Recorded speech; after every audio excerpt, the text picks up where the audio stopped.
Yes, so welcome back. Trust in the assessment second പാർട്ടിലേക്ക് welcome back. ഇവിടെ നമ്മൾ കാണാൻ പോകുന്നത് ഇല്ലുസ്ട്രേഷൻ 6 ഓൺവേർഡ്സ് ആണ്. ഇല്ലുസ്ട്രേഷൻ 6 തുടങ്ങുന്നതിന് മുമ്പായിട്ട് ഒരു പോയിന്റ് ഒന്ന് റിവൈസ് ചെയ്തിട്ട് തുടങ്ങാം.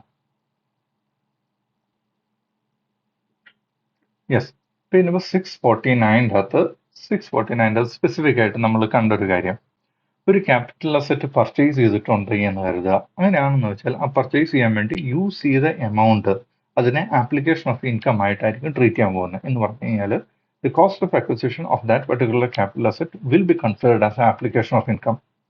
In that particular context, it should be noted that depreciation will not be allowed in the subsequent years. എന്ന് പറഞ്ഞു കഴിഞ്ഞാൽ കോസ്റ്റ് ഓഫ് അക്വിസിഷൻ എടുത്തിട്ടുണ്ട് എന്ന് കരുതുക, equal cost of acquisition application of income ആയിട്ട് എടുത്തിട്ടുണ്ട് എന്ന് കരുതുക. ആ ക്യാപിറ്റൽ അസറ്റിന്റെ ഡിപ്രീസിയേഷൻ സബ്സിക്വന്റ് ആയിട്ടുള്ള ഇയേഴ്സിൽ അത് ഒരു അലൗബിൾ ആയിട്ടുള്ള എക്സ്പെൻഡിച്ചർ അല്ല. എന്ന് പറഞ്ഞാൽ ആപ്ലിക്കേഷൻ ഓഫ് ഇൻകം ആയിട്ട് അതിനെ ട്രീറ്റ് ചെയ്യത്തില്ല എന്നുള്ളതാണ് അതിൻ്റെ അകത്തെ പോയിന്റ്. ഇവിടെ നൈസായിട്ട് ഒരു കാര്യം ഇവിടെ പറയുന്നത് എന്താണെന്നുള്ളത് നമുക്കൊന്ന് എടുത്തു നോക്കാം. Depreciation or otherwise. ഈ ഓർ അതർവൈസിന്റെ ഒരു ഫൈൻ ആയിട്ടുള്ള ഒരു എക്സ്പ്ലനേഷൻ എന്താണെന്ന് വെച്ചാൽ, സപ്പോസ് ഇവിടെ ഈ ക്യാപിറ്റൽ അസറ്റിന്റെ കോസ്റ്റ് ഓഫ് അക്വിസിഷനാണല്ലോ ആപ്ലിക്കേഷൻ ഓഫ് ഇൻകം ആയിട്ട് ട്രീറ്റ് ചെയ്യുന്നത്. സപ്പോസ് ഈ കോസ്റ്റ് ഓഫ് അക്വിസിഷനെ ആപ്ലിക്കേഷൻ ഓഫ് ഇൻകം ആയിട്ട് എടുത്തിട്ടില്ല എന്ന് കരുതുക. അങ്ങനെയാണ് എങ്കിൽ ഡിപ്രീസിയേഷനെ ആപ്ലിക്കേഷൻ ഓഫ് ഇൻകം ആയിട്ട് എടുക്കാൻ പറ്റും എന്നുള്ളതാണ് അതിൻ്റെ പോയിന്റ്.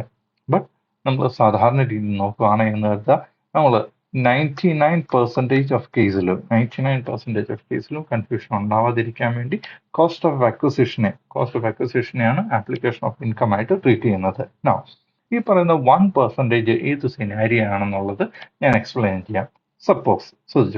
സപ്പോസ് നമ്മുടെ ട്രസ്റ്റിന്റെ കീഴിൽ നമുക്ക് ഒരു ഇൻകം ജനറേറ്റിംഗ് ആയിട്ടുള്ള ഒരു ആക്ടിവിറ്റി ഉണ്ട് എന്ന് കരുതുക. ഞാൻ ബിസിനസ് എന്ന് എടുത്തു പറയുന്നില്ല, ഇൻകം ജനറേറ്റിംഗ് ആയിട്ടുള്ള ആക്ടിവിറ്റി. നേരത്തെ എക്സാമ്പിളിനകത്ത് ഞാൻ പറഞ്ഞ പോലെ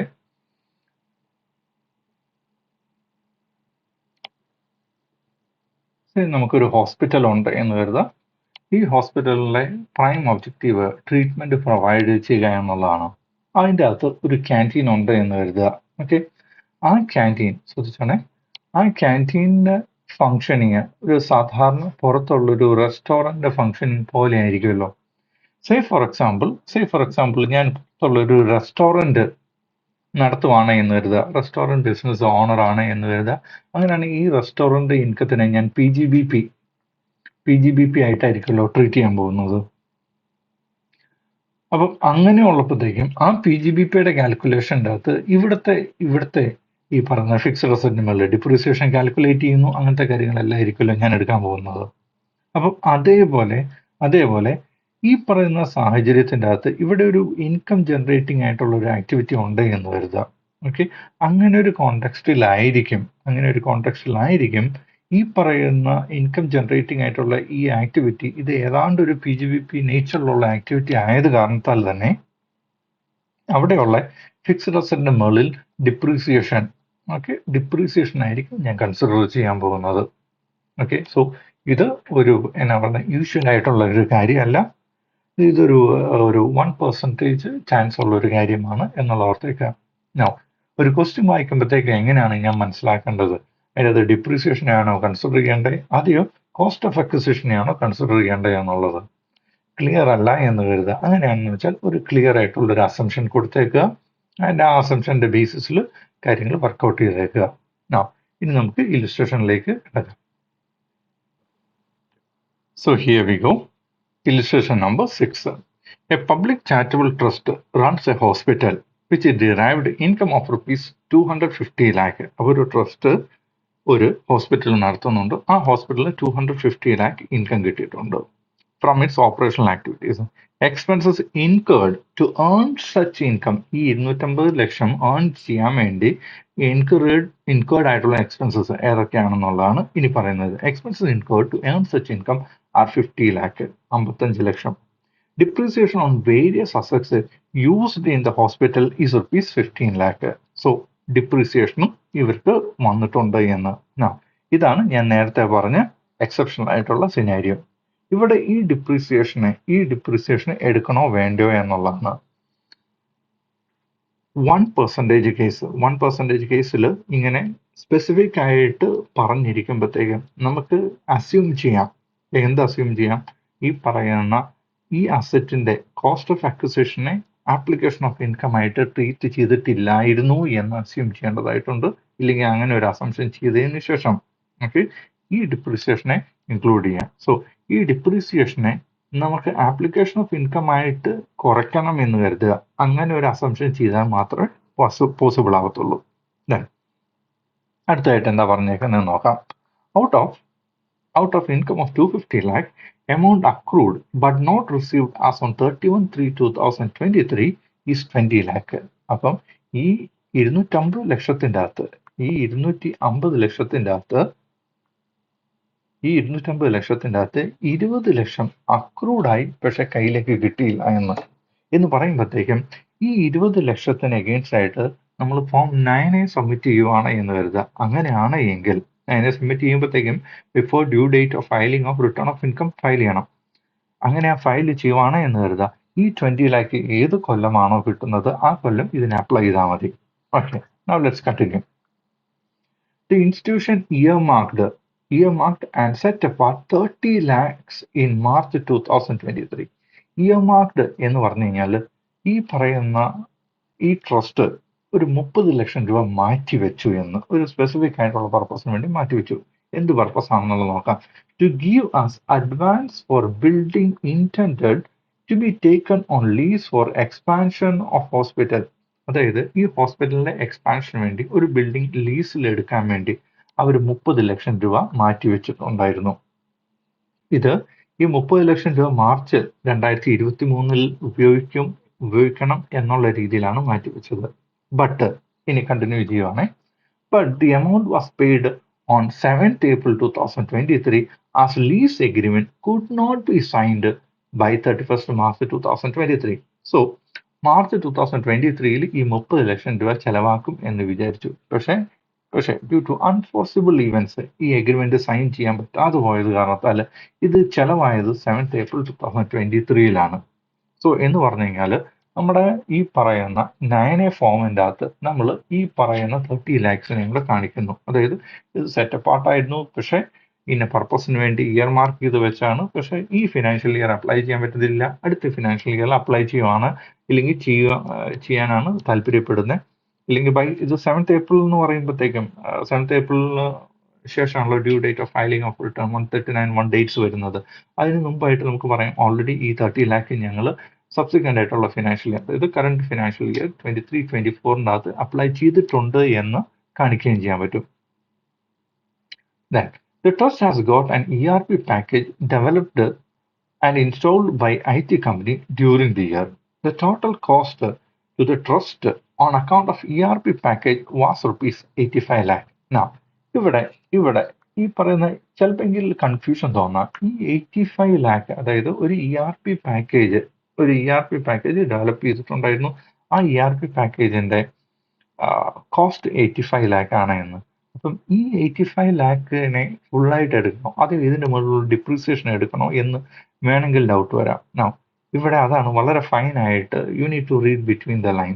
ദ ട്രസ്റ്റ് ശ്രദ്ധിച്ചോണേ, the trust has got ERP package developed എന്ന് പറയുമ്പോഴത്തേക്കും ഈ ട്രസ്റ്റിന്റെ കീഴിലാണ് ഹോസ്പിറ്റൽ ഫങ്ഷൻ ചെയ്യുന്നത്. ഈ ഹോസ്പിറ്റൽ അല്ല ഈ ERP പാക്കേജ് ഡെവലപ്പ് ചെയ്തത്. ഇൻസ്റ്റഡ് ശ്രദ്ധിച്ചോണേ, ഈ ട്രസ്റ്റ് ആണ് ഈ പറയുന്ന ERP പാക്കേജ് ഡെവലപ്പ് ചെയ്തത്. അത് കാരണത്താൽ സപ്പോസ് ഹോസ്പിറ്റലാണ് ഈ ERP പാക്കേജ് ഡെവലപ്പ് ചെയ്തത് എന്ന് കരുതുക. നമ്മൾ നേരത്തെ എടുത്തിട്ടുള്ള അസംഷൻ ഇല്ലായിരുന്നോ?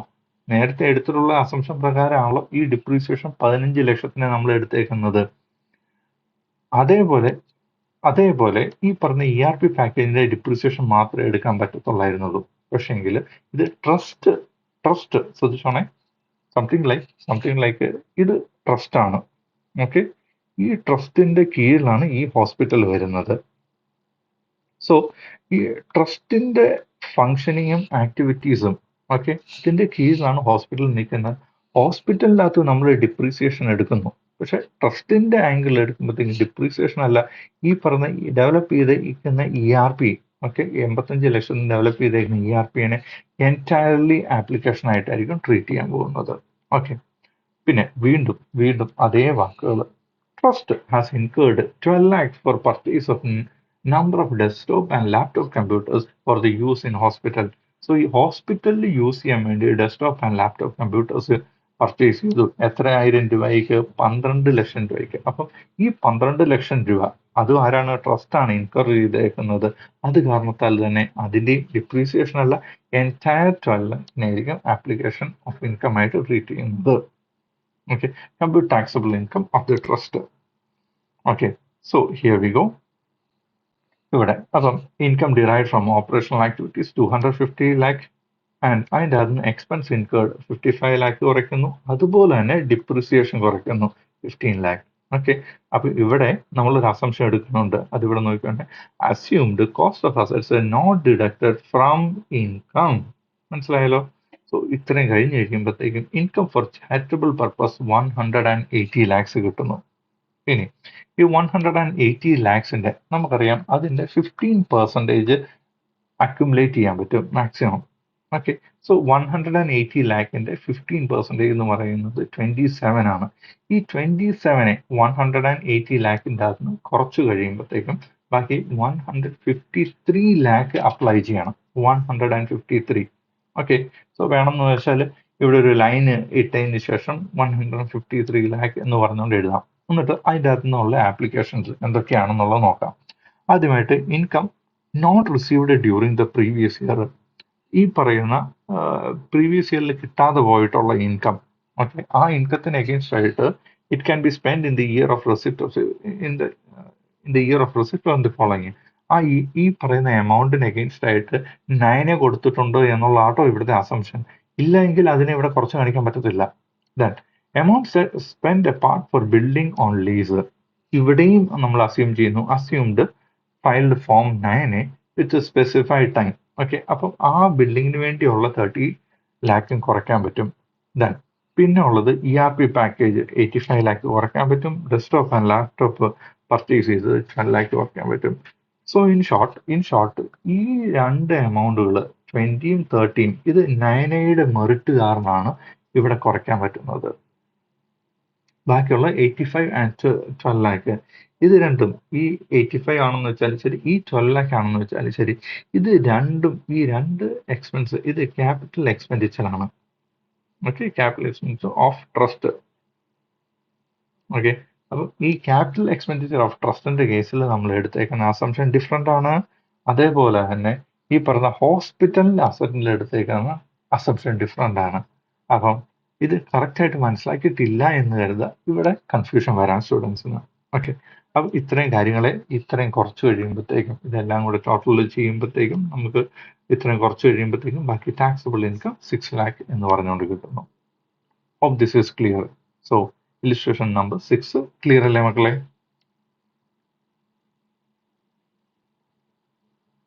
ഇനി അടുത്തത് ഇലിസ്ട്രേഷൻ നമ്പർ 7. ഇലിസ്ട്രേഷൻ നമ്പർ 7 എടുക്കുന്നതിന് മുമ്പ് കുറച്ച് തിയറി ഒന്ന് കവർ ചെയ്തിട്ട് നമുക്ക് സ്റ്റാർട്ട് ചെയ്യാം.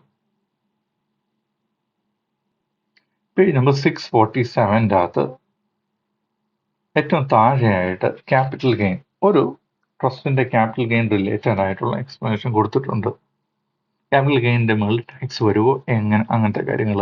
ഓക്കെ, കാരണം ഇൻകം എക്സംപ്റ്റഡ് എന്ന് പറയുമ്പോഴത്തേക്കും ക്യാപിറ്റൽ ഗെയിനും ഒരു ഇൻകം അല്ലേ, ഒരു ഹെഡ് ഓഫ് ഇൻകം ആണല്ലോ. അതും എക്സംപ്റ്റഡ് ആവുമോ ഇല്ലയോ എന്നുള്ളതാണ് ഇവിടെ പറഞ്ഞേക്കുന്നത്. ശ്രദ്ധിച്ചോണേ. If there is capital gain from transfer of capital asset, അപ്പം ക്യാപിറ്റൽ അസറ്റിന്റെ ട്രാൻസ്ഫറിലാണല്ലോ ക്യാപിറ്റൽ ഗെയിൻ വരുന്നത്. അത് നമ്മൾ പഠിച്ചിട്ടുള്ളതാണ്.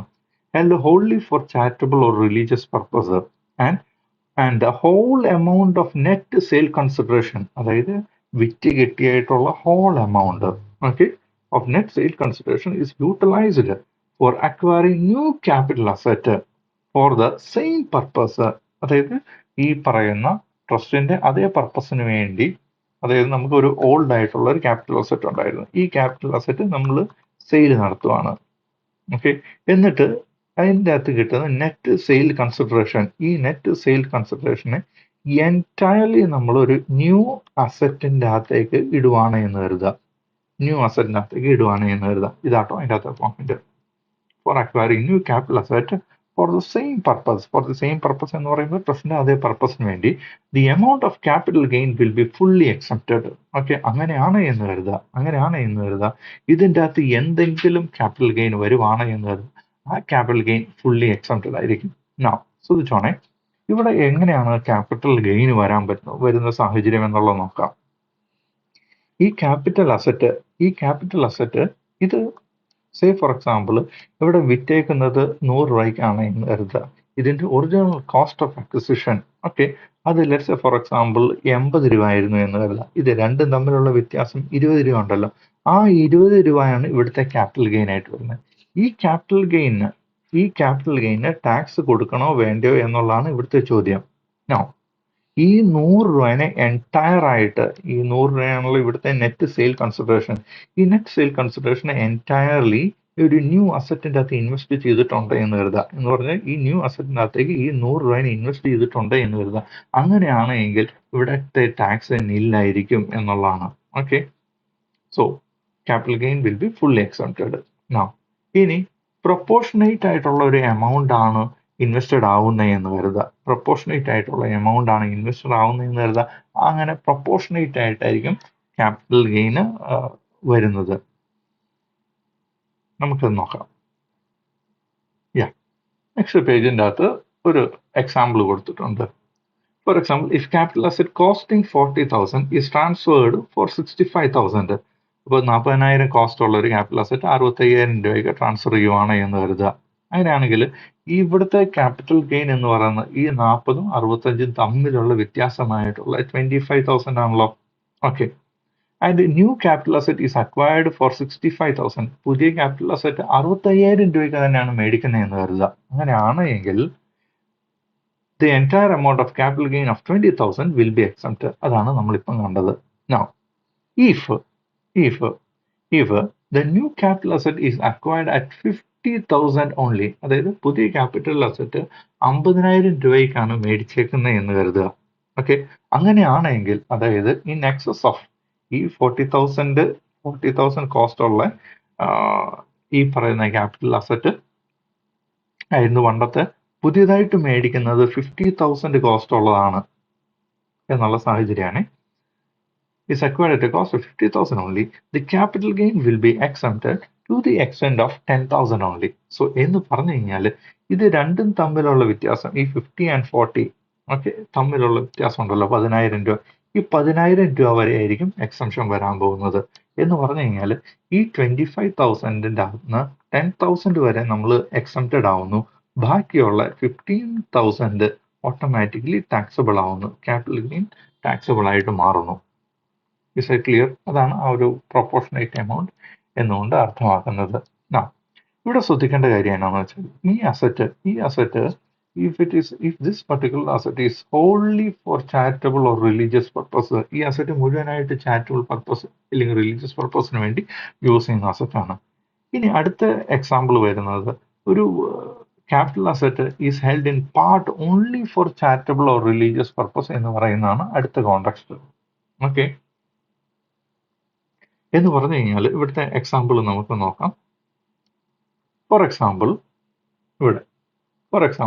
if 3/4 part of capital asset is held by a trust for charitable purpose and its cost is 1 lakh and is transferred for net consideration of 1,50,000.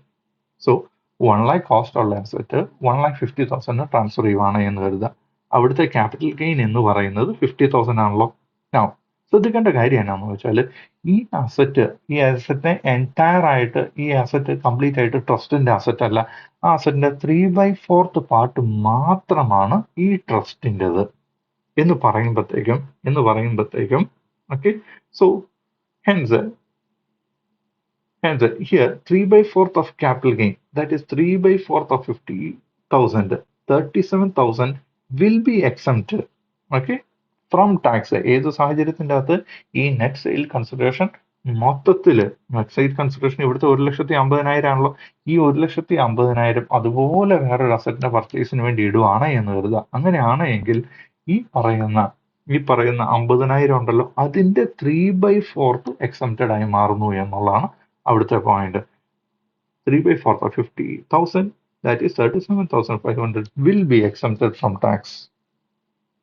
Now, അത് ആ ഒരു point. ഇനി if the new asset bought for the same purpose is 1,20,000, പുതിയ asset 1,20,000 രൂപയുടെ asset ആണ് എന്ന് കരുതുക. അങ്ങനെയാണ് എങ്കിൽ ശ്രദ്ധിച്ചോണേ, then the exempted amount of capital gain will be worked out as under. ഈ പറയുന്ന പോലെ ആയിരിക്കും അതിന്റെ വർക്കിംഗ് എന്ന് പറയുന്നത്. ഓക്കെ, 1,20,000ന്റെ 3/4 എന്ന് പറയുന്നത് 90,000 ആണ്. 1,00,000ന്റെ 3/4, അതായത് cost of asset, okay, original cost of asset 1,00,000 ആണല്ലോ, അതിന്റെ 3/4 എന്ന് പറയുന്നത് 75,000 ആണ്. ഓക്കെ, ഇത് എക്സസ് ഓഫ് 1/2 എന്ന് പറയുമ്പോഴത്തേക്ക് 90,000 മൈനസ് 75,000 എന്ന് പറയുമ്പോൾ ഈ 15,000 എക്സംപ്റ്റഡ് ആയിട്ടുള്ള ക്യാപിറ്റൽ ഗെയിൻ ആയി മാറുന്നു. ബാക്കിയുള്ള എമൗണ്ട് എന്ന് പറയുമ്പോഴത്തേക്കും ഇവിടെ ഈ അസറ്റ് വിറ്റേക്കുന്നത് ശ്രദ്ധിച്ചോണേ 1,20,000 രൂപയ്ക്കാണല്ലോ. 1,20,000 ആണല്ലോ ഇവിടെ റീഇൻവെസ്റ്റഡ് ആവുന്നത്. അസറ്റ് വിറ്റേക്കുന്നത് 1,50,000, 1,50,000 ആണ്. ഇതിന്റെ ഒറിജിനൽ കോസ്റ്റ് 1,00,000 ആണ്. സോ 1,00,000 മൈനസ് 1,00,000 1,50,000 തമ്മിലുള്ള ഡിഫറൻസ് ഈ പറയുന്ന 50,000 ഉണ്ടല്ലോ, ഈ 50,000ന്റെ അകത്ത് നിന്ന് 15,000 ഇവിടെ എക്സംപ്റ്റഡ് ആവും. ബാക്കിയുള്ള 35,000 ഇവിടെ ടാക്സബിൾ ആവും. ക്ലിയർ അല്ലേ? ഇൻ അനദർ വേർഡ്സ്, നമ്മുടെ ഈ അസറ്റ്, പുതിയ അസറ്റ് 1,20,000ന്റെ ആണല്ലോ, വർത്തുള്ളതാണല്ലോ, അല്ലെങ്കിൽ 1,20,000 ആണല്ലോ ഇൻവെസ്റ്റഡ് ആവുന്നത്. ഈ 1,00,000 രൂപ ആണല്ലോ പഴയ അസറ്റ്. ഇത് രണ്ടും തമ്മിലുള്ള ഡിഫറൻസ് എന്ന് പറയുന്നത് 20,000 ഉണ്ടല്ലോ. ഈ 20,000ന്റെ 3/4 അതാണ് 15,000 എന്ന് പറയുന്നത്. അത് മാത്രമാണ് എക്സംപ്റ്റഡ് ക്യാപിറ്റൽ ഗെയിൻ ആയി മാറുന്നത്. ബാക്കിയുള്ള പോർഷൻ ഓട്ടോമാറ്റിക്കലി ടാക്സബിൾ ആയി മാറുന്നതാണ്. ബാക്കിയുള്ള പോർഷൻ എന്ന് പറയുമ്പോഴത്തേക്കും ഈ 20,000ന്റെ അകത്ത് 15,000 എക്സംപ്റ്റഡ് ആവുന്നു. ബാക്കി ഇവിടെ 5 ഉണ്ട്. അപ്പാർട്ട് ഫ്രം ദാറ്റ് ഇവിടുത്തെ ഡിഫറൻസ് 1,50,000 1,20,000 തമ്മിലുള്ള ഡിഫറൻസ് 30 ഉണ്ടല്ലോ, ആ 30 രണ്ടും കൂടെ ചേർത്ത് കഴിയുമ്പോഴത്തേക്കും 35,000 ഉണ്ടല്ലോ, ആ 35,000 ആണ് അവിടെ ടാക്സബിൾ ആയി മാറുന്നത്. ഓക്കെ, നമുക്ക് അങ്ങനെയാണെങ്കിൽ ഇല്ലുസ്ട്രേഷൻ നമ്പർ 7 നോക്കാം. Illustration number 7.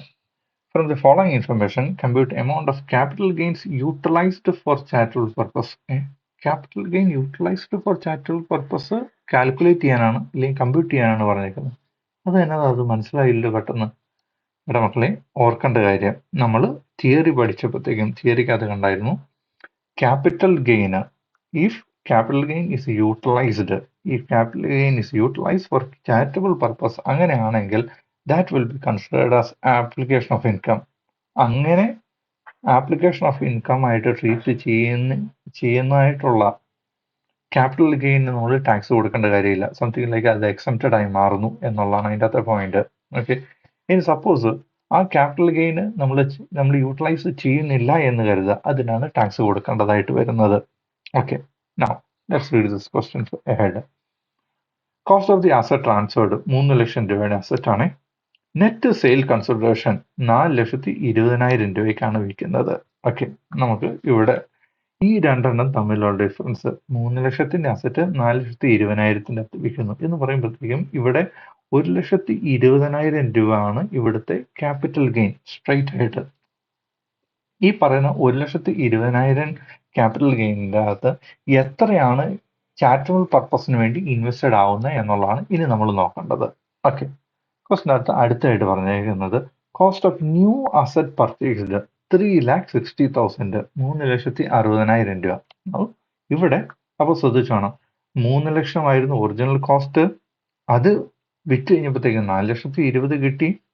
ആ 4,20,000ന്റെ അകത്ത് 3,60,000 രൂപ പുതിയൊരു അസറ്റ് പർച്ചേസ് ചെയ്യാൻ വേണ്ടി യൂട്ടിലൈസ് ചെയ്തു എന്ന് പറയുമ്പോഴത്തേക്കും ഡിഫറൻസ് ബിറ്റ്വീൻ 3,00,000 ആൻഡ് ഈ 3,00,000 3,60,000 തമ്മിലുള്ള ഡിഫറൻസ് ഉണ്ടല്ലോ 60,000. അതായത് ഈ 1,20,000 ക്യാപിറ്റൽ ഗെയിൻ്റെ അകത്ത് നിന്ന് ഒരു 60,000 റീഇൻവെസ്റ്റഡ് ആവുകയാണ്. റീഇൻവെസ്റ്റഡ് എന്ന് പറയുമ്പോഴത്തേക്കും ചാരിറ്റബിൾ പർപ്പസിന് വേണ്ടി റീഇൻവെസ്റ്റഡ് ആവുകയാണ്. ബാക്കിയുള്ള 60,000 ഉണ്ടല്ലോ, അതിന് യാതൊരു റീഇൻവെസ്റ്റ്മെന്റ് നടക്കുന്നില്ല. അപ്പോൾ ഓട്ടോമാറ്റിക്കലി ഇത് റീഇൻവെസ്റ്റഡ് ആവുന്നതായിട്ടുള്ള 60,000 ഉണ്ടല്ലോ, അതാണ് capital gain utilised for charitable purpose എന്ന് പറഞ്ഞുകൊണ്ട് ഉള്ളത്. ക്വസ്റ്റ്യൻ തീരുന്നില്ല.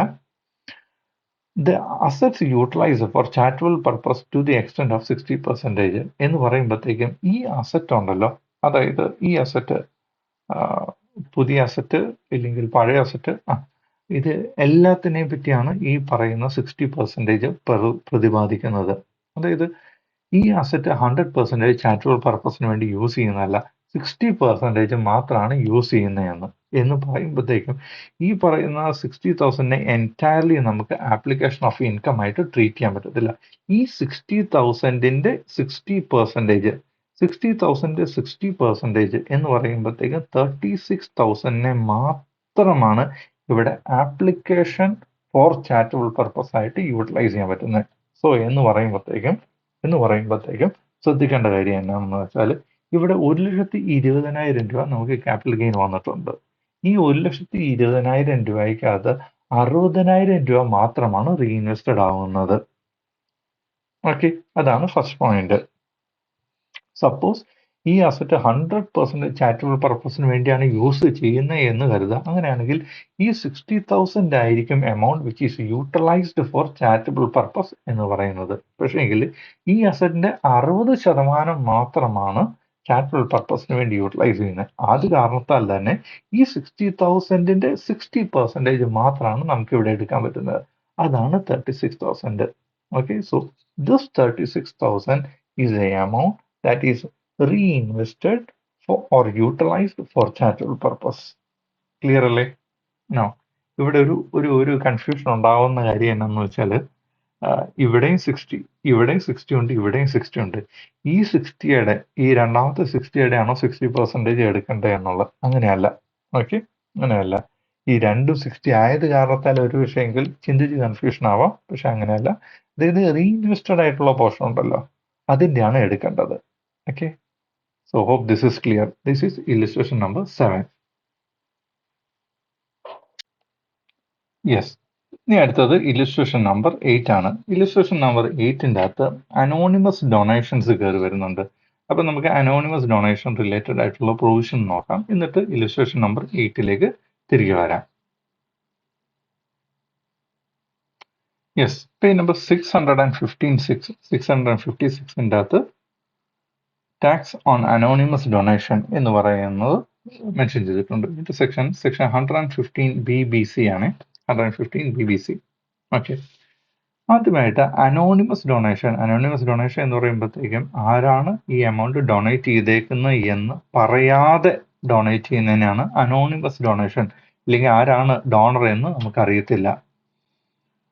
സോ അതാണ് അനോണിമസ് ഡൊണേഷൻ. ഇങ്ങനെ എന്തെങ്കിലും അനോണിമസ് ഡൊണേഷൻ കിട്ടിയിട്ടുണ്ട് എന്ന് കരുതുക. അങ്ങനെയാണെങ്കിൽ അതിനെ 30%ലായിരിക്കും ടാക്സ് ചെയ്യുന്നത്.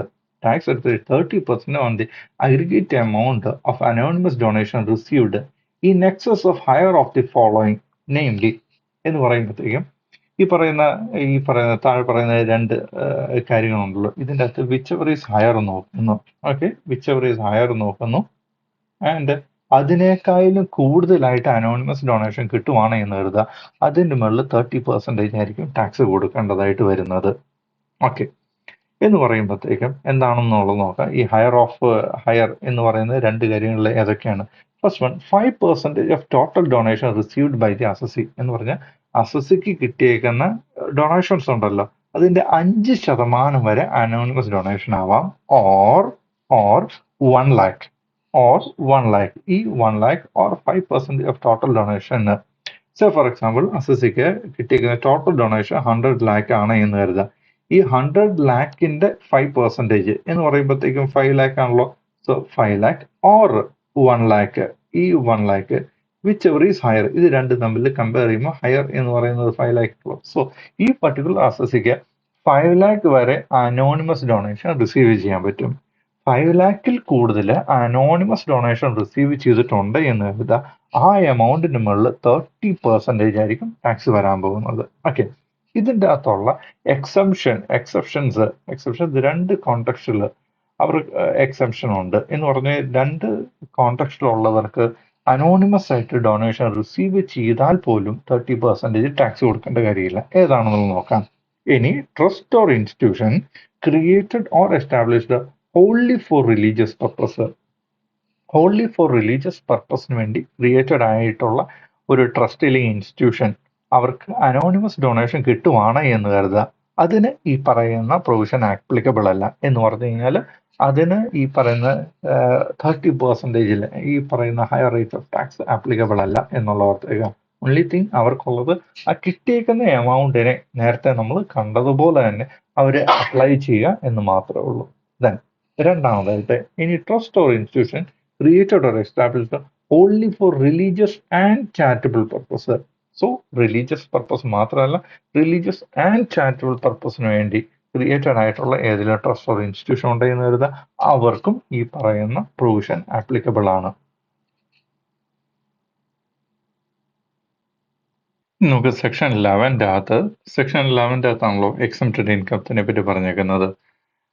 അതിൻ്റെ അകത്ത് 4ാമത്തെ പോയിന്റ് നമുക്ക് നോക്കാം. 4ാമത്തെ പോയിന്റ് അകത്ത് പറയുന്നത് എന്താണെന്ന് വെച്ചാൽ income of A trust from voluntary contribution which shall form part of corpus of the trust or institution will be exempted എന്നുള്ളതാണ്. അതായത് ഈ 4 കാര്യങ്ങൾ എക്സംപ്റ്റഡ് ആണ്. അപ്പം ഇതിൻ്റെ അകത്ത് ഏറ്റവും കൂടുതൽ യൂസ് വരുന്നത് നമുക്ക് ഈ ഫസ്റ്റ് പോയിന്റും 4th പോയിന്റും ആണ്. ഫസ്റ്റ് പോയിന്റ് നമ്മൾ നേരത്തെ തന്നെ കണ്ടായിരുന്നു. എന്താണെന്നോ, income from property held by the trust wholly for charitable or religious purpose to the extent to which it is so utilized in India will be exempted. എന്ന് പറഞ്ഞു കഴിഞ്ഞാൽ നമ്മുടെ പ്രോപ്പർട്ടിയിൽ നിന്ന്, ട്രസ്റ്റ് പ്രോപ്പർട്ടിയിൽ നിന്ന് നമുക്ക് കിട്ടിയേക്കുന്ന income if it is utilised in India that is exempted എന്ന് പറയുന്ന പോയിന്റ്. നൗ അതിനുശേഷമാണ്, ഇല്ലെങ്കിൽ അതിൻ്റെ അകത്ത് തന്നെയാണ് ആ പ്രോപ്പർട്ടിയിൽ നിന്ന് കിട്ടുന്ന ഇൻകത്തിന്റെ 15% വരെ കറണ്ട് ഇയറിനകത്ത് അക്യുമുലേറ്റ് ചെയ്യാം. ബാക്കി അറ്റ്ലീസ്റ്റ് 85% അപ്ലൈ ചെയ്യണം എന്ന് പറയുന്ന പോയിന്റ് കണ്ടത്. നോ, ഇനി ഈ പറയുന്ന വോളണ്ടറി 4ാമത്തെ പോയിന്റിൻ്റെ അകത്ത് എന്നാന്ന് വെച്ചാൽ income of trust from voluntary contributions. ഈ വോളണ്ടറി കോൺട്രിബ്യൂഷന്റെ പ്രത്യേകത എന്താണെന്ന് വെച്ചാൽ ഇത് ട്രസ്റ്റിന്റെ കോർപ്പസിലേക്കാണ്. കോർപ്പസ് എന്ന് പറയുന്നത് ക്യാപിറ്റൽ, കമ്പനിയുടെ ക്യാപിറ്റൽ പോലെ തന്നെ ട്രസ്റ്റിന്റെ കോർപ്പസിലേക്കുള്ള ഡൊണേഷൻ ആണ് എന്ന് കരുതുക. അങ്ങനെയാണെന്ന് വെച്ചാൽ അതും എക്സംപ്റ്റഡ് ഇൻകം ആണ് എന്നുള്ള ഓർത്തേക്ക്. എന്ന് പറഞ്ഞു കഴിഞ്ഞാൽ ആ കോർപ്പസിലേക്ക് ഉള്ള ഡൊണേഷൻ അപ്ലൈ ചെയ്യണമെന്ന് ഉടനെ തന്നെ കറണ്ട് ഇയറിൻ്റെ അകത്ത് തന്നെ അപ്ലൈ ചെയ്യണമെന്ന് യാതൊരു നിർബന്ധവും ഇല്ല എന്നുള്ള ഓർത്തേക്കുക. So that is this particular 4th point.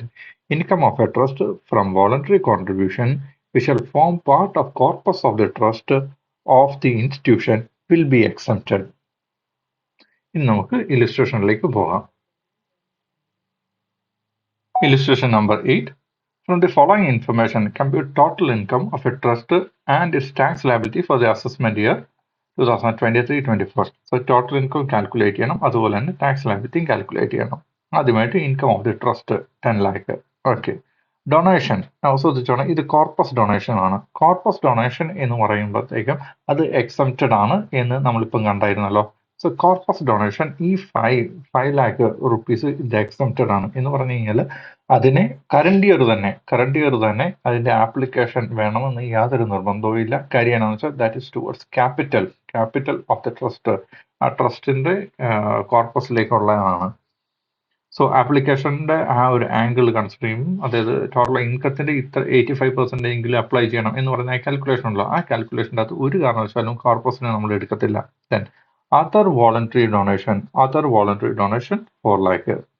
പിന്നെ ഹിയർ കംസ് ദ ഹീറോ ആരാണ്? Anonymous donation. ഇവിടെ എത്രയാണ് അനോണിമസ് ഡൊണേഷൻ? 5 ലക്ഷം രൂപയാണ് കിട്ടിയേക്കുന്നത്. ഇത്തരം കാര്യങ്ങളാണ്. സോ ഇവിടെ കിട്ടിയേക്കുന്നത് ഡൊണേഷൻസ് ശ്രദ്ധിച്ചോണെ, 3 രീതിയിലുള്ള ഡൊണേഷൻസ് ആണ് കിട്ടിയേക്കുന്നത്. ഓക്കെ, ആദ്യമായിട്ടുള്ളത് കോർപ്പസിലേക്കുള്ള ഡൊണേഷൻ, അതാണ് ഒന്നാമത്തത്. രണ്ടാമത്തെ സാധാരണ ഡൊണേഷൻ, അതാണ് അതർ വോളണ്ടറി ഡൊണേഷൻസ് എന്ന് പറയുന്നതാണ് രണ്ടാമത്തത്. പിന്നെ മൂന്നാമത്താണ് അനോണിമസ് ഡൊണേഷൻ. ഇങ്ങനെ 3 രീതിയിലാണ് ഈ ട്രസ്റ്റിന് ഡൊണേഷൻ കിട്ടിയേക്കുന്നത്. ഈ 3 ഡൊണേഷന് പുറമെ ഈ 3 ടൈപ്സ് ഓഫ് ഡൊണേഷൻ ഉണ്ടല്ലോ, അതിന് പുറമെ വേറെ ഇൻകം എന്ന് പറയുന്നത് മെറ്റ് ഇൻകം എന്നുള്ളതാണ് ഇവിടെ ഇൻകം ഓഫ് ദി ട്രസ്റ്റ് പറഞ്ഞേക്കുന്നത്. അപ്പം 10 ലക്ഷം രൂപയാണ്. ദെൻ ഇത്രയും കാര്യങ്ങളാണ് തന്നിട്ടുള്ളത്. സോ ഡ്യൂറിങ് ദി ഇയർ കിട്ടിയേക്കുന്ന 10 + 5 + 4 + 5, അതായത് 24 lakh ആണ്. 24 lakh ആണ് ഈ പറയുന്ന ട്രസ്റ്റിന് ഇൻകം ആയിട്ട് കിട്ടിയേക്കുന്നത്. Then spend for charitable purpose in India. ഇന്ത്യയിൽ തന്നെ സ്പെൻഡ് ചെയ്യണം നിർബന്ധമാണ് അല്ലെ? അപ്പം ഇന്ത്യയിൽ തന്നെ അപ്ലൈ ചെയ്യണം നിർബന്ധമാണ്. 8 ലക്ഷം രൂപയാണ്. This is A context. ഈ കോണ്ടക്സ്റ്റിൽ എത്രയാണ് ടോട്ടൽ ഇൻകം, എത്രയാണ് ടാക്സ് ലയബിലിറ്റി എന്ന് കാൽക്കുലേറ്റ് ചെയ്യാനാണ് പറഞ്ഞേക്കുന്നത്. നൗ ആദ്യമായിട്ട് തന്നെ കോർപ്പസിലേക്ക് ഡൊണേറ്റ് ചെയ്തേക്കുന്നതിനെ നമ്മൾ ഇൻകം ആയിട്ട് കൺസിഡർ ചെയ്യത്തില്ല. That is point number 1. Okay, so first point എന്ന് പറഞ്ഞാൽ എന്താണ്? Corpus donation to corpus.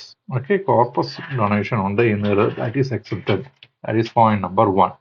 പിന്നെ പോയിന്റ് നമ്പർ 2, അനോണിമസ് ഡൊണേഷൻ. ഇവിടെ 5 ലക്ഷം രൂപയാണ് അനോണിമസ് ആയിട്ടുള്ള ഡൊണേഷൻ വന്നേക്കുന്നത്. ഈ 5 ലക്ഷം രൂപ എൻറ്റയർലി ശ്രദ്ധിച്ചോണേ, ഈ 5 ലക്ഷം രൂപ എൻറ്റയർലി ഈ പറയുന്ന 30% ടാക്സ്ഡ് ആവത്തില്ല. 30% ടാക്സ്ഡ് ആവത്തില്ല. അതിന്റെ കാൽക്കുലേഷൻ ഓർമ്മയില്ലേ? കാൽക്കുലേഷൻ അതായത് 5% or 1 lakh, whichever is more നമ്മൾ എടുക്കും അല്ലെ? 5% എന്ന് പറയുമ്പോഴത്തേക്കും 5% ഓഫ് ടോട്ടൽ ഡൊണേഷൻസ് ആണ് എടുക്കുന്നത്. 5% of total donation or 1 lakh, whichever is more. ഇവിടെ ടോട്ടൽ ഡൊണേഷൻ എടുക്കുമ്പോഴത്തേക്കും ഏതൊക്കെയാണ് എടുത്തേക്കുന്നത് എന്ന് നോക്കാം. 5 + 4 + 5 എന്ന് പറയുമ്പോൾ 14 lakh ആണ് ഇവിടെ എടുത്തേക്കുന്നത്. ഈ ആദ്യത്തെ 5 എന്ന് പറഞ്ഞാൽ ഏതാണ്?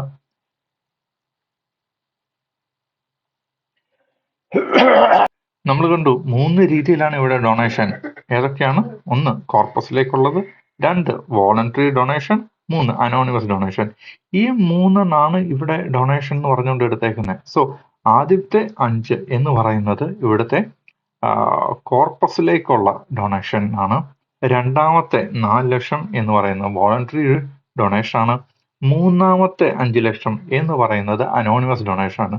സോ ഇവിടുത്തെ ഈ മൂന്നെണ്ണം മൂന്നെണ്ണമാണ് ഇവിടുത്തെ ഡൊണേഷൻ എന്ന് പറയുന്നത്. ഈ ഡൊണേഷന്റെ ശ്രദ്ധിച്ചോണേ, ഈ ഡൊണേഷന്റെ 5% or 1 lakh, whichever is higher, okay, whichever is more അല്ലെങ്കിൽ whichever is higher വരേക്കും അനോണിമസ് ഡൊണേഷൻ ആവാം. നൗ എന്ന് പറയുമ്പോഴത്തേക്കും ഇവിടുത്തെ ഈ മൂന്നെണ്ണത്തിന്റെ total 5 lakh plus 4 lakh plus 5 lakh എന്ന് പറയുമ്പോൾ 14 lakh. 14 lakhന്റെ 5% എന്ന് പറയുമ്പോഴത്തേക്ക് 70,000. So 70,000 or 1 lakh, whichever is more, whichever is higher എന്ന് പറയുന്നത്. ഈ രണ്ടും തമ്മിൽ കമ്പയർ ചെയ്യുമ്പോഴത്തേക്ക് ഏതാണ് ഹയർ? 1 lakh അല്ലെ ഹയർ? അപ്പോൾ 1 lakh വരേക്കും, 1 ലക്ഷം വരേക്കും അനോണിമസ് ഡൊണേഷൻ വരുന്നതിൽ ഒരു പ്രശ്നവും ഇല്ല. 1 ലക്ഷം വരേക്കും അനോണിമസ് ഡൊണേഷൻ വരുന്നതിൽ ഒരു പ്രശ്നവും ഇല്ല. സോ ആ 1 ലക്ഷത്തിന് ശ്രദ്ധിച്ചോണേ, ആ 1 ലക്ഷത്തിനെയാണ് ഇവിടെ കുറയ്ക്കുന്നത്. സോ അനോണിമസ് ഡൊണേഷൻ ശ്രദ്ധിക്കേണ്ട കാര്യം എന്താണെന്ന് വെച്ചാൽ, അനോണിമസ് ഡൊണേഷൻ 5 ലക്ഷം കിട്ടിയിട്ടുണ്ട്. ആ 5 ലക്ഷം കംപ്ലീറ്റ് ആയിട്ട് 30% ടാക്സ് ആവത്തില്ല. അതിൻ്റെ അകത്തുനിന്ന് നമ്മൾ ഈ ലിമിറ്റ് കാൽക്കുലേറ്റ് ചെയ്യുന്നു. ഈ ലിമിറ്റ് കാൽക്കുലേറ്റ് ചെയ്തിട്ട് വിച്ചെവർ ഈസ് ഹയർ എന്ന് പറയുന്നത് എടുക്കുന്നു. ഹയർ എന്ന് പറയുന്നത് ഇവിടെ 1 ലക്ഷമാണ്. അതിനെ ഈ പറയുന്ന അനോണിമസ് ഡൊണേഷൻ്റെ അകത്ത് കുറച്ചിട്ട് ബാക്കിയുള്ള എമൗണ്ട് എന്ന് പറയുമ്പോഴത്തേക്ക് 4 ലക്ഷം രൂപ അല്ലേ, ആ 4 ലക്ഷം രൂപയാണ് 30% ടാക്സ്ഡ് ആവുന്നത്. നോക്കിക്കേ, ഇവിടെ ടാക്സ് ഓൺ 4 lakh, ഈ 4 lakh അറ്റ് 30% എന്ന് പറയുന്നത്, ഈ 4 lakh എന്ന് പറയുന്നതാണ് ഇവിടുത്തെ അനോണിമസ് ഡൊണേഷന്റെ 30%, anonymous donation which is tax at the rate 30%. Okay, so ആ 4 lakhന്റെ ട്രീറ്റ്മെന്റ് ഇങ്ങനെയാണ് വരുന്നത്. അപ്പം ഈ 5 ലക്ഷത്തിന്റെ അകത്ത് 4 ലക്ഷം ഇവിടെ എടുക്കുമ്പോഴത്തേക്കും ബാക്കി 1 ലക്ഷം ഉണ്ടല്ലോ, അതിനെ എന്താണ് ചെയ്യുന്നത്? അതിനെ 30% ടാക്സ് ചെയ്യാൻ പറ്റത്തില്ലോ, നോർമൽ റേറ്റിൽ ടാക്സ് ചെയ്യണമല്ലോ. അപ്പം നമ്മുടെ സാധാരണ ഇൻകത്തിനെ പോലെ ആയിരിക്കും അതിനെ കൺസിഡർ ചെയ്യുന്നത്. ശ്രദ്ധിച്ചോണേ, അനോണിമസ് ഡൊണേഷൻ അതാണ് ഇവിടെ. Anonymous donation includible which is not liable to tax at 30%. Okay, അതായത് അനോണിമസ് ഡൊണേഷന്റെ ബാക്കിയുള്ള 1,00,000 രൂപയാണ് ഇവിടെ വരുന്നത്. സോ ഈ 1,00,000 എന്ന് പറയുന്നത് എങ്ങനെയാണ്? 5 lakh minus 4 lakh. Okay, 5 lakh ആണ് നമ്മുടെ ടോട്ടൽ അനോണിമസ് ഡൊണേഷൻ. അതിൻ്റെ അത് 4 lakh ആണ് 30% ടാക്സ്ഡ് ആവുന്നത്. ബാക്കിയുള്ളതായിട്ടുള്ള 1 lakh റുപ്പീസ്, ആ 1 lakh റുപ്പീസ് ആണ് ഇത്. അതിനാണ് നോർമൽ റേറ്റിൻ്റെ അകത്ത് ടാക്സ് ചെയ്യുന്നത്. അപ്പം ഇവിടെ നമ്മുടെ ട്രസ്റ്റിന്റെ ടോട്ടൽ ഇൻകം കാൽക്കുലേറ്റ് ചെയ്തുകൊണ്ടിരിക്കുകയാണല്ലോ. ആ ടോട്ടൽ ഇൻകം കാൽക്കുലേറ്റ് ചെയ്തുകൊണ്ടിരിക്കുമ്പോഴത്തേക്കും ഫസ്റ്റ് പോയിന്റ് എന്ന് പറഞ്ഞുകൊണ്ട് നമ്മൾ കണ്ടായിരുന്നു, ഒന്ന് കോർപ്പസ് ഡൊണേഷൻ എക്സംപ്റ്റഡ് ആണ്. രണ്ടാമത്തേത് അനോണിമസ് ഡൊണേഷനിലേക്ക് വരുന്നു. അനോണിമസ് ഡൊണേഷൻ എൻറ്റയർലി 30% ടാക്സ് ചെയ്യത്തില്ല. അനോണിമസ് ഡൊണേഷന്റെ കേസിൽ 5% of total donation or 1 lakh which ever is more calculate ചെയ്യുന്നു. എന്നിട്ട് ആ വിച്ച് എവർ ഇസ് മോർ എന്ന് പറയുന്ന ആ എമൗണ്ട് അതിന് നോർമൽ റേറ്റിലായിരിക്കും ടാക്സ് ചെയ്യുന്നത്. ബാക്കിയുള്ളതായിരിക്കും ഈ പറയുന്ന 30% ടാക്സ് ചെയ്യുന്നത്. അപ്പം ആ പറയുന്ന whichever is more calculate ചെയ്തെടുക്കുന്ന ആ ഒരു എമൗണ്ട് ഉണ്ടല്ലോ, ആ എമൗണ്ടിനെ നമ്മൾ നോർമൽ റേറ്റിൽ ടാക്സ് ചെയ്യുന്നു. ഓക്കെ, ഇനി ബാക്കിയുള്ള ഇൻകം ആസ് യൂഷ്വൽ, ഇനിയുള്ള കാര്യങ്ങൾ ആസ് യൂഷ്വൽ ബാക്കിയുള്ള രീതിയിൽ തന്നെയാണ്. ആദ്യമായിട്ട് ഇൻകം ഓഫ് ദി ട്രസ്റ്റ്, അത് ഈ പറയുന്ന ക്വസ്റ്റിൻ്റെ അകത്ത് ഡയറക്റ്റ് ആയിട്ട് തന്നിട്ടുണ്ട്. Income of the trust 10 lakh തന്നിട്ടുണ്ട്. ദെൻ കോർപ്പസിന്റെ കേസിൽ എക്സംപ്റ്റഡ് നമ്മൾ കണ്ടായിരുന്നു. മൂന്നാമതായിട്ട് other voluntary donation 4 lakh rupees. Okay, ഇത്രയും കാര്യങ്ങളാണ് ഇതിൻ്റെ അകത്തുള്ളത്. ഇതെല്ലാം കൂടെ ടോട്ടൽ ചെയ്യുമ്പോഴത്തേക്കും നമുക്ക് 15 lakh വരുന്നു. ഓക്കെ, ഈ 15 lakhന്റെ ആണ് 15%. 15 lakhന്റെ ഈ 15 lakhന്റെ 15% ആണ് നമുക്ക് റിസർവ് ആയിട്ട് വെക്കാൻ പറ്റുന്നത്. ഇവിടെ ശ്രദ്ധിക്കേണ്ട കാര്യം എന്നാന്ന് വെച്ചാൽ, ഈ 15 lakh കൺസിഡർ ചെയ്യുമ്പോഴത്തേക്കും ഇതിൻ്റെ അകത്ത് ഈ പറയുന്ന 1 lakh എക്സ്ക്ലൂഡ് ചെയ്തിരിക്കണം. ആ 1 lakh എന്ന് പറഞ്ഞാൽ ഏതാണ്? അനോണിമസ് ഡൊണേഷൻ കാരണം വന്നേക്കുന്ന 1 lakh ഉണ്ടല്ലോ, അതിനെ എക്സ്ക്ലൂഡ് ചെയ്യണം. എന്നിട്ട് ബാക്കിയുള്ള 14 lakhന്റെ മുകളിൽ മാത്രമേ 15% കാൽക്കുലേറ്റ് ചെയ്യാൻ പറ്റത്തുള്ളൂ. Repeating it again. നമുക്കറിയാം ട്രസ്റ്റിന്റെ 15% വരെ അക്യുമുലേറ്റ് ചെയ്യാം, അല്ലെ? 15% ഓഫ് ഇൻകം അക്യുമുലേറ്റ് ചെയ്യാൻ പറ്റും. ആ 15 ഓഫ് ടോട്ടൽ ഇൻകം എന്ന് പറയുന്നത്. അപ്പം ആ 15% കാൽക്കുലേറ്റ് ചെയ്യുമ്പോഴത്തേക്കും ഈ പറയുന്ന അനോണിമസ് ഡൊണേഷന്റെ നോർമൽ റേറ്റിൽ ടാക്സ് ചെയ്യുന്നതായിട്ടുള്ള 1 lakh ഉണ്ടല്ലോ, അതിനെ ഇൻക്ലൂഡ് ചെയ്യരുത്. അതുപോലെ തന്നെ ഡൊണേഷൻ, കോർപ്പസിലേക്ക് കിട്ടിയിരിക്കുന്ന ഡൊണേഷനിലെ അതിനെ ഇൻക്ലൂഡ് ചെയ്യരുത്. എന്ന് പറഞ്ഞു കഴിഞ്ഞാൽ വേറെ ഏതിനെയൊക്കെയാണ് ഇൻക്ലൂഡ് ചെയ്യാൻ പറ്റുന്നത്? നമ്മുടെ ട്രസ്റ്റിന്റെ സാധാരണ ഇൻകത്തിനെ ഇൻക്ലൂഡ് ചെയ്യാൻ പറ്റും. അതേപോലെ തന്നെ മറ്റ് വോളണ്ടറി ഡൊണേഷൻസ് ഉണ്ടല്ലോ, അതിനെയും കൂടെ ഇൻക്ലൂഡ് ചെയ്യാൻ പറ്റും. സോ 10+4 ഈ പറയുന്ന 14 lakhനെയാണ് ഇവിടെ ഇൻക്ലൂഡ് ചെയ്യുന്നത്. ആ 14 lakhന്റെ 15% 2.1 lakh വരേക്കും നമുക്ക് റിസർവ് ആയിട്ട് വെക്കാൻ പറ്റും.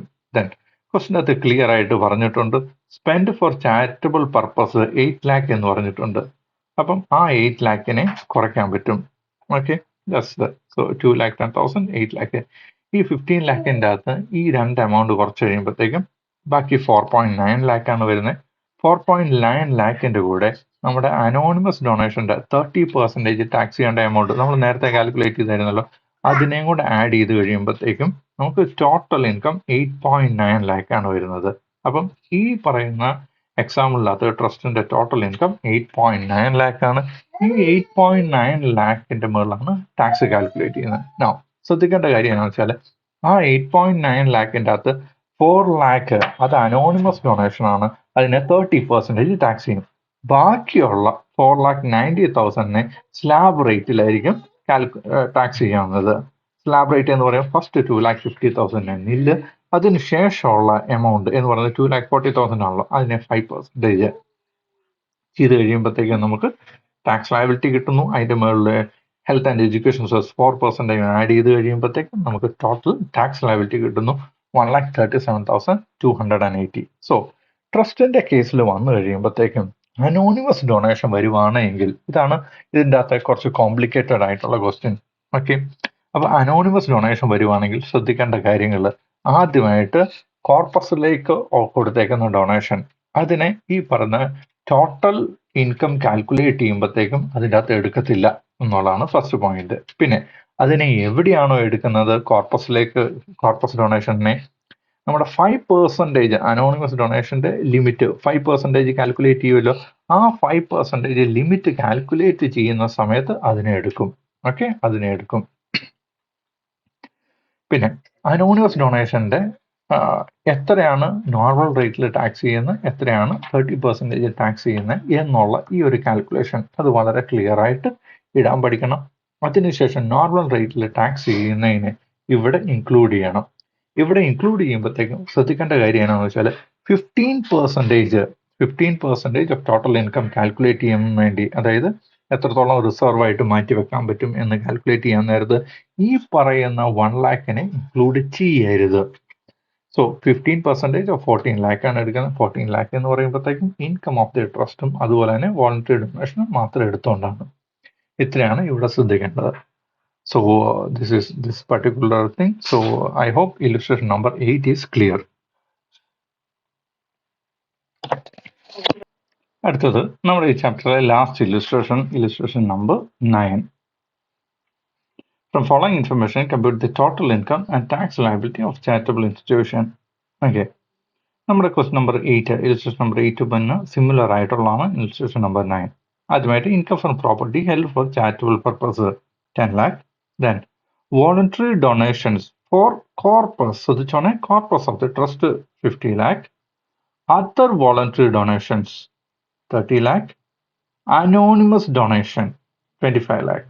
So ഇവിടെ 3 ഡൊണേഷൻസ് ആണ് വന്നേക്കുന്നത്. ശ്രദ്ധിച്ചോണേ, ആദ്യമായിട്ട് വോളണ്ടറി ഡൊണേഷൻ എങ്ങോട്ടുള്ള വോളണ്ടറി ഡൊണേഷൻ ആണ്? കോർപ്പസിലേക്കുള്ള voluntary donation. So this is 1. രണ്ടാമത് അതർ വോളണ്ടറി ഡൊണേഷൻ, അതാണ് രണ്ടാമത്തത്. മൂന്നാമത്തത് അനോണിമസ് ഡൊണേഷൻ. ഇങ്ങനെ 3 എണ്ണം. ഈ 3 ഡൊണേഷനും കൂടെ ടോട്ടൽ ചെയ്യുമ്പോഴത്തേക്കും ശ്രദ്ധിച്ചോണേ 50 പ്ലസ് 30 പ്ലസ് 25. സോ ഇത് 3 കൂടെ ടോട്ടൽ ചെയ്യുമ്പോഴത്തേക്കും 105 lakh ആണ് ഇവിടുത്തെ ടോട്ടൽ ഡൊണേഷൻ കിട്ടുന്നത്. ഈ 105 lakh എന്ന് പറയുന്നത് ഏതിനു വേണ്ടിയാണ് നമ്മൾ യൂട്ടിലൈസ് ചെയ്യുന്നത്? അനോണിമസ് ഡൊണേഷന്റെ ലിമിറ്റ് കാൽക്കുലേറ്റ് ചെയ്യാൻ വേണ്ടിയാണ് ഈ 105 യൂസ് ചെയ്യുന്നത്. ഓക്കെ, അപ്പം ആദ്യമായിട്ട് ഫസ്റ്റ് പോയിന്റ് ഉള്ളത് നേരത്തെ പറഞ്ഞ പോലെ തന്നെ ഫസ്റ്റ് പോയിന്റ് എന്താണ്? ഫസ്റ്റ് പോയിന്റ് ഡൊണേഷൻ, കോർപ്പസ് ഡൊണേഷന് എക്സംപ്റ്റഡ് ആയിട്ട് എടുക്കണം. പിന്നെ അനോണിമസ് ഡൊണേഷന്റെ കേസിൽ ലിമിറ്റ് കാൽക്കുലേറ്റ് ചെയ്യണം. അനോണിമസ് ഡൊണേഷൻ ഇവിടെ മൊത്തം 25 ലക്ഷമാണ് കിട്ടിയേക്കുന്നത്. ഈ 25 ലക്ഷത്തിൻ്റെ അകത്തുനിന്ന് എത്ര ലക്ഷത്തിനെയാണ് 30% ടാക്സ് ചെയ്യുന്നത്, എത്രയിനാണ് നോർമലായിട്ട് ടാക്സ് ചെയ്യുന്നത് എന്നുള്ളത്. സോ അതിൻ്റെ anonymous donation 5% of total donation. 5% of total donation എന്ന് പറയുമ്പോഴത്തേക്ക് നമ്മൾ കാൽക്കുലേറ്റ് ചെയ്തിട്ടുണ്ട്. 50 പ്ലസ് 30 പ്ലസ് 25, 105 lakh ഉണ്ടല്ലോ. ഈ 105 50 പ്ലസ് 30 പ്ലസ് 25, 105 lakh ഉണ്ടല്ലോ. ഈ 105ന്റെ 5% എന്ന് പറയുമ്പോഴത്തേക്കും 5,25,000 or 1 lakh, which ever is more. So ഈ രണ്ട് കാര്യങ്ങൾ ഏതൊക്കെയാണ്? 5,25,000 or 1 lakh, whichever is more, whichever is higher. Okay, ഇതിനകത്ത് ഏതാ ഹയർ? 5,25,000. സോ 5,25,000 വരേക്കും അനോണിമസ് ഡൊണേഷന് 30% ടാക്സ് അല്ല വരുന്നത്, നോർമൽ ആയിട്ടുള്ള ടാക്സ് ആണ്. എന്ന് പറഞ്ഞു കഴിഞ്ഞാൽ ഇവിടെ ഇവർക്ക് 25 ലക്ഷമാണ് അനോണിമസ് ഡൊണേഷൻ കിട്ടിയേക്കുന്നത്. അതിൻ്റെ അകത്ത് ഈ 5,25,000 നമ്മളിപ്പം കാൽക്കുലേറ്റ് ചെയ്ത ലിമിറ്റ് ഉണ്ടല്ലോ, അത് കുറച്ച് കഴിയുമ്പോഴത്തേക്കും ബാക്കി 19,75,000 കിട്ടുന്നു. ഈ 19,75,000 30% ടാക്സ് ചെയ്യുന്നത്. നോക്കിക്കേ, ടാക്സ് കാൽക്കുലേഷൻ്റെ അകത്ത് ടാക്സ് ഓൺ 19,75,000 at 30% കണ്ടോ. അപ്പോൾ ഈ 19,75,000 of anonymous donation will be tax at 30%. Remaining 5.25 lakh will be taxed at normal rates. ആ 5.25 ലാക്കിനെ ഇവിടെ എടുത്തിട്ടുണ്ട് ആൻസറിൻ്റെ അകത്ത് മൂന്നാമതായിട്ട് 5.25 ലാക്ക്. പക്ഷെ ഇവിടെ ശ്രദ്ധിക്കേണ്ട കാര്യം എന്നാന്ന് വെച്ചാൽ നമ്മൾ കഴിഞ്ഞ ക്വസ്റ്റ്യൻ്റെ അകത്ത് ഈ 5.25 ലാക്ക് ഇപ്പുറത്താണ് എഴുതിയേക്കുന്നത് ആൻഡ് ഈ ശരിക്കും ഇത് ഇപ്പുറത്തായിരുന്നു വരേണ്ടത്. കാരണം ടോട്ടൽ ചെയ്യുമ്പോൾ 10 lakh plus 30 lakh plus 5.25 lakh കൊടുക്കുമ്പോഴല്ലേ 45.25 lakh വരുന്നത്. So this should have been return over here. Okay, അപ്പോൾ ഇനി ബാക്കിയുള്ള കാര്യങ്ങൾ ഫെയർ ഇനഫ് ആൻഡ് സിമ്പിൾ ആണ്. നേരത്തെ കണ്ടതുപോലെ തന്നെ നമ്മുടെ ഇൻകം ഓഫ് ദി ട്രസ്റ്റ് നമ്മൾ ക്വസ്റ്റിൻ്റെ അകത്ത് തന്നിട്ടുണ്ട് 10 lakh. പിന്നെ വോളണ്ടറി ആയിട്ടുള്ള വോളണ്ടറി അല്ല ഡൊണേഷൻ ടുവേർഡ്സ് കോർപ്പസ് അത് എക്സംപ്റ്റഡ് ആണെന്ന് കണ്ടു. പിന്നെ other voluntary donations 30 lakh. So അതിനുശേഷം അനോണിമസ് ഡൊണേഷന്റെ നോർമൽ റേറ്റ് ടാക്സ് ചെയ്യേണ്ട 5.25 lakh. ഇതെല്ലാം കൂടെ ടോട്ടൽ ചെയ്യുമ്പോഴത്തേക്കാണ് 45.25 lakh വരുന്നത്. ശ്രദ്ധിക്കേണ്ട കാര്യം എന്നാന്ന് വെച്ചാൽ വളരെ വെരി ഇമ്പോർട്ടൻറ്റ്, കഴിഞ്ഞ പ്രാവശ്യം കണ്ടേക്കുന്ന പോലെ തന്നെ ഈ 45.25 ലാക്കിന്റെ അല്ല 15% കാൽക്കുലേറ്റ് ചെയ്യേണ്ടത്. ഇൻസ്റ്റഡ് ഏതിൻ്റെയാണ്? ഈ 10 lakh plus 30 lakh 10 plus 30 40 lakh ഉണ്ടല്ലോ, ആ 40 ലാക്കിൻ്റെ ആണ് 15% കാൽക്കുലേറ്റ് ചെയ്യേണ്ടത്. ഓക്കെ, അറിയാതെയെങ്കിലും ഈ പറയുന്ന അനോണിമസ് ഡൊണേഷന്റെ നോർമൽ റേറ്റിൽ ടാക്സ് ചെയ്യേണ്ട 5.25 കൂടി ഇൻക്ലൂഡ് ചെയ്തിട്ടുണ്ടെങ്കിൽ മൊത്തം തെറ്റിപ്പോവും. ഓക്കെ, അപ്പം 15% ഓഫ് 45 lakh എടുക്കുന്നു, അത് 6 lakh ആണ്. പിന്നെ ക്വസ്റ്റ്യൻ ഫർദർ നമ്മൾ വായിച്ചു തീർന്നില്ലായിരുന്നു. Amount spend for charitable purpose in India. ഇന്ത്യയിൽ സ്പെൻഡ് ചെയ്തേക്കുന്ന ചാരിറ്റബിൾ പർപ്പസിന് വേണ്ടി സ്പെൻഡ് ചെയ്തേക്കുന്നത് 20 lakh. അതിനെ നമുക്ക് കുറയ്ക്കാൻ പറ്റും.